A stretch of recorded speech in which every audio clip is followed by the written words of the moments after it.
question suivante est posée par les élèves du lycée Gabriel Voisin à Tournu.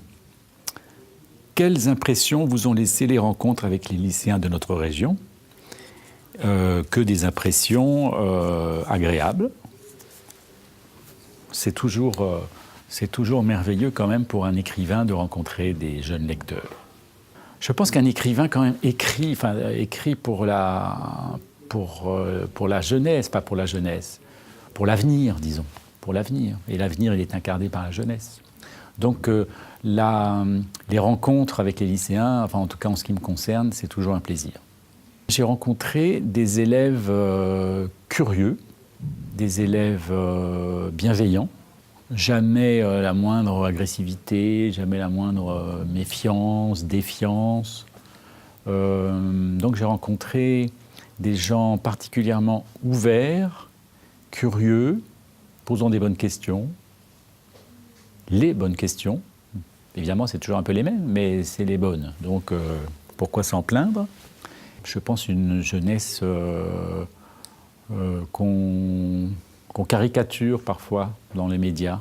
Les lycées les établissements scolaires sont des terrains de sauvagerie. Les profs sont tous persécutés, victimes de la violence.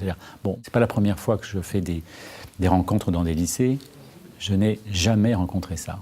J'ai toujours rencontré, au contraire, d'abord d'excellents professeurs et ensuite des élèves bienveillants, curieux et intéressants.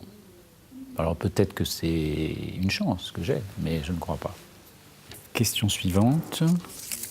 Élève du lycée, Gabriel Voisin de Tournu. Avez-vous déjà rencontré un public jeune avant l'échappée littéraire? Oui, parce que je ne refuse jamais les invitations à venir dans un lycée. Jamais je refuse, et même si c'est un peu difficile dans mon emploi du temps, je m'arrange pour pouvoir le faire. Donc je suis allé très souvent dans des lycées pour mes 3 derniers livres, mes 3 derniers romans. Je trouve qu'une invitation dans un lycée, ça ne peut pas se refuser, quoi. S'il y a une demande d'enseignants ou de lycéens pour aller les rencontrer, ça me paraît naturel de dire oui, et en plus ça me fait plaisir. Donc pourquoi s'en priver? C'est l'avenir. Alors que fait-on de notre avenir? Bon, là, moi je ne suis pas un écrivain à message politique, je ne suis pas un écrivain qui veut délivrer une bonne parole, mais je suis un écrivain qui est sensible au fait que l'avenir est là, dans ces établissements scolaires, notre avenir est là. Donc l'avenir, c'est quand même ce que nous devons préparer et ce que nous devons prémunir des dangers qui nous menacent et qui sont graves.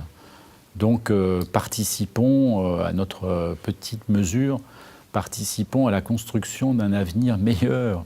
Et moi, c'est la seule solution que j'ai, c'est le seul moyen que j'ai de faire cette action participative et j'espère bénéfique. Alors, voyons la reste. Le lycée Jacques Amiot à Auxerre. Qu'avez-vous ressenti en apprenant votre sélection dans ce prix littéraire des lycéens? J'ai été flatté et agréablement surpris et très heureux. J'ai toujours rêvé d'avoir un prix lycéen, moi. Je trouve en plus que ça dénote une originalité, une curiosité particulière pour un auteur et un livre qui ne sont pas extrêmement célèbres. Donc ça veut dire qu'il y a eu une recherche, une sélection, voilà. Les élèves du lycée Montchapet de Dijon posent la question « Aimez-vous les enfants ?» Oui, j'aime les enfants. D'une façon très banale, j'aime beaucoup les enfants parce que c'est une espèce de fraîcheur, de spontanéité. J'aurais préféré qu'on me pose la question « Aimez-vous les adultes ?» Et là, j'aurais répondu « Non ». Voilà. Évidemment, je simplifie. Mais disons que ce que j'aime chez les enfants et les adolescents, j'aime leur compagnie. Et je cultive la compagnie des jeunes, tant que je peux. Et j'en ai autour de moi et j'en suis très, très, très heureux. Ça vient d'ailleurs parfois de jeunes lecteurs qui m'écrivent et qui m'écrivent encore, etc., et que je finis par rencontrer et avec lesquels je peux ensuite entretenir des rapports par courrier, on se rencontre aussi, enfin, j'aime ça. C'est une question des élèves du lycée Pierre-Gilles de Gênes à Cosne-sur-Loire. Avez-vous été surpris par une question en particulier lors des rencontres avec les lycéens? Si oui, laquelle? C'est pas une question en particulier qui m'a surpris, c'est la justesse des questions. C'est-à-dire que c'était les bonnes questions. C'est des questions qui concernaient aussi bien la forme que le fond du livre. Et ce qui m'a surpris justement, c'est qu'ils aient été sensibles à la forme aussi. C'est pas seulement l'histoire qui les a intéressés. C'est la construction, la structure du récit les a intéressés aussi. Et ça, c'était formidable.